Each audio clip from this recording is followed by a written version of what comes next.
Welcome back to my YouTube channel Rajinikanth Kannada vlog. Subscribe ಮಾಡಿ bell icon press ಮಾಡಿ ಈ video ಕೊನೆ ತನಕ ನೋಡಿ. ಇವತ್ತಿನ ವಿಷಯ ದೈವದತ್ತವಾಗಿ ಸಿಕ್ಕಿರೋ ಭೂಲೋಕದ ಅಮೃತ ಮತ್ತು ಕಲ್ಪವೃಕ್ಷ ಅಂತ ಕರೆಯುವ ಎಳನೀರು ನಮ್ಮ ರೈತರು ಬೆಳೆಯುವ ಆರೋಗ್ಯ ಪಾನೀಯ. ಇದರಲ್ಲಿ ಯಾವುದೇ ಕೆಮಿಕಲ್ಸ್ ಇರೋದಿಲ್ಲ. ಈ ಎಳನೀರು ಸರ್ವರೋಗಕ್ಕೂ ಮದ್ದು. ಈ ಎಳನೀರು ಈಗಿನ ಕಾಲದಲ್ಲಿ ಯಾವುದೇ ಕಲಬೆರಕೆ ಇಲ್ಲದೆ ನೈಸರ್ಗಿಕವಾಗಿ ಸಿಗುವ ಪಾನೀಯ. ಆರೋಗ್ಯಕ್ಕೆ ತುಂಬ ಮುಖ್ಯವಾಗಿರುವ ಎಳನೀರು. ಎಳನೀರಿನಲ್ಲಿ ಏನೇನೆಲ್ಲ ಪೋಷಕಾಂಶಗಳಿವೆ ಗೊತ್ತಾ? ಕ್ಯಾಲ್ಶಿಯಂ, ಮೆಗ್ನೀಷಿಯಂ, ಕಬ್ಬಿಣ, ಸತು, ವಿಟಮಿನ್ ಇ ಮತ್ತು ವಿಟಮಿನ್ ಕೆ ಸೇರಿದಂತೆ ಹಲವು ಪೋಷಕಾಂಶಗಳು ಕಂಡುಬರುತ್ತವೆ. ಹಾಗಾಗಿ ಎಳನೀರನ್ನು ಪೋಷಕಾಂಶಗಳ ಗಣಿ ಅಂತ ಕೂಡ ಕರಿತೀವಿ. ಎಳನೀರು ಹೈಡ್ರೇಟಿಂಗ್ ಪಾನೀಯವಾಗಿದ್ದು ಬೇಸಿಗೆ ಕಾಲ, ಚಳಿಗಾಲ, ಮಳೆಗಾಲ ಯಾವ ಋತುವಿನಲ್ಲೂ ಕುಡಿಬಹುದು. ದೇಹವನ್ನ ತೇವಾಂಶದಲ್ಲಿಡಲು ಸಹಾಯ ಮಾಡುತ್ತೆ. ಆರೋಗ್ಯ ಸಮಸ್ಯೆಗಳು ಮತ್ತು ಕಾಯಿಲೆಗಳ ವಿರುದ್ಧ ಹೋರಾಡಲು ಔಷಧಿಯಾಗಿ ಕೂಡ ಕೆಲಸ ಮಾಡುತ್ತೆ ಫ್ರೆಂಡ್ಸ್. ಎಳನೀರು ಚರ್ಮದ ಹೊಳಪನ್ನ ಹೆಚ್ಚಿಸುತ್ತೆ. ತೆಂಗಿನ ನೀರಲ್ಲಿ ವಿಟಮಿನ್ ಸಿ ಮತ್ತು ಇ ಇರೋದ್ರಿಂದ ಚರ್ಮವನ್ನ ಹೊಳೆಯುವಂತೆ ಮಾಡುತ್ತೆ. ಎಳನೀರು ಹೈಡ್ರೀಕರಣ ಪಾನೀಯವಾಗಿದ್ದು ಚರ್ಮದ ತೇವಾಂಶ ಕಾಪಾಡುತ್ತೆ. ಚರ್ಮದ ಸಮಸ್ಯೆಗಳಾದ ಮೊಡವೆ ಕಲೆಗಳು, ಸುಕ್ಕುಗಳು ಇವನ್ನೆಲ್ಲ ನಿವಾರಿಸುತ್ತೆ. ಜೊತೆಗೆ ಚರ್ಮದಲ್ಲಿರುವ ಹೆಚ್ಚಿನ ಆಯಿಲ್ ಅಂಶವನ್ನ ಕಡಿಮೆ ಮಾಡುತ್ತೆ. ಇತ್ತೀಚಿನ ದಿನಗಳಲ್ಲಿ ಫೇಶಿಯಲ್ ಕ್ರೀಮ್ಗಳು ಮತ್ತೆ ಶಾಂಪುಗಳು, ಕಂಡೀಷನರ್ ಹಾಗೂ ಲೋಷನ್ಗಳಲ್ಲೂ ಕೂಡ ಎಳನೀರನ್ನು ಬಳಸುವುದು ಸಹಜವಾಗಿದೆ. ಇದನ್ನ ಹೇಗೆ ಬಳಸೋದು ಚರ್ಮದ ಮೇಲೆ ಅಂದರೆ 2-3 ವಾರ ರಾತ್ರಿ ಹೊತ್ತು ಎಳನೀರನ್ನು ಹಚ್ಚಿ ಮಸಾಜ್ ಮಾಡೋದು. ನಂತರ ಬೆಳಿಗ್ಗೆ ಎದ್ದು ಮುಖ ತೊಳೆಯೋದ್ರಿಂದ ನಮ್ಮ ಫೇಸ್ ಕ್ಲಿಯರ್ ಆ್ಯಂಡ್ ಗ್ಲೋಯಿಂಗ್ ಆಗಿರುತ್ತೆ.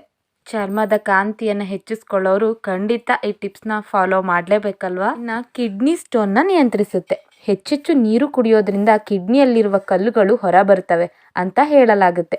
ಕಿಡ್ನಿಯಲ್ಲಿ ಕಲ್ಲು ಇರುವವರು ಹೆಚ್ಚಾಗಿ ಎಳನೀರು ಕುಡಿಯೋದ್ರಿಂದ ಕಿಡ್ನಿಯಲ್ಲಿನ ಕಲ್ಲುಗಳು ನಿಯಂತ್ರಣಗೊಳ್ಳುತ್ತವೆ. ಮೂತ್ರಪಿಂಡಗಳಲ್ಲಿ ಸಂಗ್ರಹಗೊಳ್ಳುವ ಲವಣಾಂಶಗಳನ್ನು ಮೂತ್ರದ ಮೂಲಕ ಹೊರಹಾಕಲು ಎಳನೀರು ಸಹಾಯ ಮಾಡುತ್ತೆ. ಇದರಿಂದ ಕಿಡ್ನಿ ಸ್ಟೋನ್ ಇರೋರು ಕೂಡ ಎಳ್ನೀರನ್ನ ಜಾಸ್ತಿ ಕುಡಿಬೇಕು ಅಂತ ವೈದ್ಯರು ಸಲಹೆ ಕೊಡ್ತಾರೆ ಫ್ರೆಂಡ್ಸ್.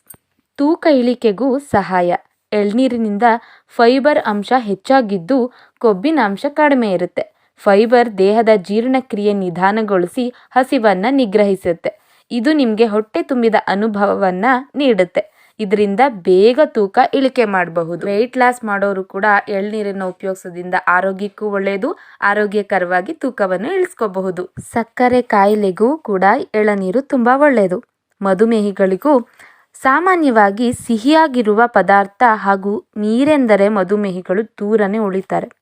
ಆದರೆ ಎಳನೀರು ಬ್ಲಡ್ ಶುಗರನ್ನು ನಿಯಂತ್ರಣ ಮಾಡುತ್ತೆ. ಇದರಲ್ಲಿ ಮೆಗ್ನೀಷಿಯಂ ಹೆಚ್ಚಾಗಿದ್ದು ಇನ್ಸುಲಿನ್ ಸೂಕ್ಷ್ಮತೆಯನ್ನು ಹೆಚ್ಚಿಸುತ್ತೆ ಮತ್ತು ಸಕ್ಕರೆ ಪ್ರಮಾಣವನ್ನು ಕಡಿಮೆ ಮಾಡುತ್ತೆ ಫ್ರೆಂಡ್ಸ್. ಮಧುಮೇಹ ಇದ್ರೂ ಕೂಡ ಎಳನೀರನ್ನು ಸೇವಿಸೋದ್ರಿಂದ ಆರೋಗ್ಯ ಉತ್ತಮವಾಗುತ್ತೆ. ಮತ್ತೆ ಆಯಾಸವನ್ನು ದೂರ ಮಾಡುತ್ತೆ. ವ್ಯಾಯಾಮ ಮಾಡಿದ ಬಳಿಕ ದೇಹ ಸುಸ್ತಾದಂತೆ ಅನಿಸುತ್ತೆ. ಈ ವೇಳೆ ಎಳನೀರನ್ನು ಕುಡಿದ್ರೆ ದೇಹಕ್ಕೆ ಶಕ್ತಿ ದೊರೆಯುತ್ತೆ. ಹೆಚ್ಚೆಚ್ಚು ಕೆಲಸ ಮಾಡಿ ತುಂಬಾ ಸುಸ್ತಾದಾಗ್ಲೂ ಕೂಡ ಈ ಎಳನೀರನ್ನ ಕುಡಿಯೋದ್ರಿಂದ ದೇಹಕ್ಕೆ ಆರಾಮ್ ಅನ್ಸುತ್ತೆ. ಮತ್ತೆ ಶಕ್ತಿ ಮರಳಿ ಬಂದಂತೆ ನಮಗೆ ಉತ್ಸಾಹ ದೊರಕುತ್ತೆ ಫ್ರೆಂಡ್ಸ್. ಉತ್ತಮ ಜೀರ್ಣಾಂಗ ವ್ಯವಸ್ಥೆಗೆ ತೆಂಗಿನ ನೀರು ಅಗತ್ಯ. ತೆಂಗಿನ ನೀರು ಹೊಟ್ಟೆಗೆ ಸಂಬಂಧಿಸಿದ ಕಾಯಿಲೆಗಳನ್ನು ದೂರ ಮಾಡಲು ಸಹಾಯ ಮಾಡುತ್ತೆ. ತೆಂಗಿನ ನೀರು ಸೇವಿಸೋದ್ರಿಂದ ಜೀರ್ಣಕ್ರಿಯೆ ಸುಧಾರಿಸುತ್ತೆ ಹಾಗೂ ಇದು ಆಹಾರವನ್ನ ಬೇಗ ಜೀರ್ಣಿಸಿಕೊಳ್ಳಲು ಸಹಾಯ ಮಾಡುತ್ತೆ. ಎಳನೀರು ಕ್ಯಾನ್ಸರ್ ಕಣಗಳಿಗೆ ವಿರೋಧವಾಗಿರೋದ್ರಿಂದ ದೇಹವನ್ನು ಕ್ಯಾನ್ಸರ್ನಿಂದ ತಡೆಯುತ್ತೆ.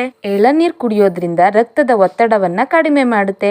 ಎಳನೀರಿನಲ್ಲಿ ಪೊಟ್ಯಾಷಿಯಂ ಹೆಚ್ಚಾಗಿರೋದ್ರಿಂದ ಇದು ಅಧಿಕ ರಕ್ತದೊತ್ತಡವನ್ನು ಕಡಿಮೆ ಮಾಡಲು ಹಾಗೂ ರಕ್ತ ಹೆಪ್ಪುಗಟ್ಟುವಿಕೆಯಂತಹ ಅಪಾಯವನ್ನು ಕಡಿಮೆ ಮಾಡುತ್ತೆ. ಹೆಚ್ಚು ರಕ್ತದೊತ್ತಡ ಇರೋರು ಕೂಡ ಎಳ್ನೀರನ್ನ ಕುಡಿಯೋದು ತುಂಬ ಒಳ್ಳೆಯದು ಫ್ರೆಂಡ್ಸ್.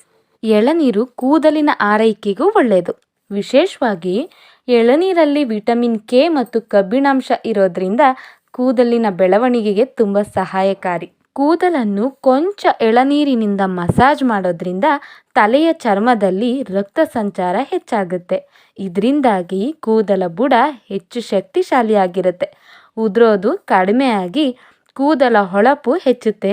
ಕೂದಲು ಮೃದುವಾಗಿರಲು ಸಹಾಯ ಮಾಡುತ್ತೆ. ನೋಡಿದ್ರಲ್ಲ ಎಳ್ನೀರಿಂದ ನಮ್ಗೆ ಎಷ್ಟೊಂದು ಆರೋಗ್ಯ ಪ್ರಯೋಜನಗಳು ಸಿಗುತ್ತೆ ಅಂತ. ಸೊ ನೀವು ಇನ್ಮೇಲೆ ಎಳ್ನೀರು ಕುಡಿತೀರಾ ಅಲ್ವಾ, ನಿಮ್ಮ ಆರೋಗ್ಯ ಚೆನ್ನಾಗಿರುತ್ತೆ ಅಂತ ಹೇಳ್ತಿದ್ದೀನಿ. ಈ ವಿಡಿಯೋ ನಿಮಗೆ ಇಷ್ಟ ಆಗಿದ್ರೆ ಲೈಕ್ ಮಾಡಿ, ಕಮೆಂಟ್ ಮಾಡಿ, ದಯವಿಟ್ಟು ಶೇರ್ ಮಾಡಿ, ಸಬ್ಸ್ಕ್ರೈಬ್ ಆಗೋದಂತೂ ಮರಿಲೇಬೇಡಿ ಅಂತ ಹೇಳ್ತಾ ಈ ವಿಡಿಯೋನ ಮುಗಿಸ್ತಾ ಇದ್ದೀನಿ. ಸರ್ವಂ ಶ್ರೀಕೃಷ್ಣ ಅರ್ಪಣ ಮಸ್ತು.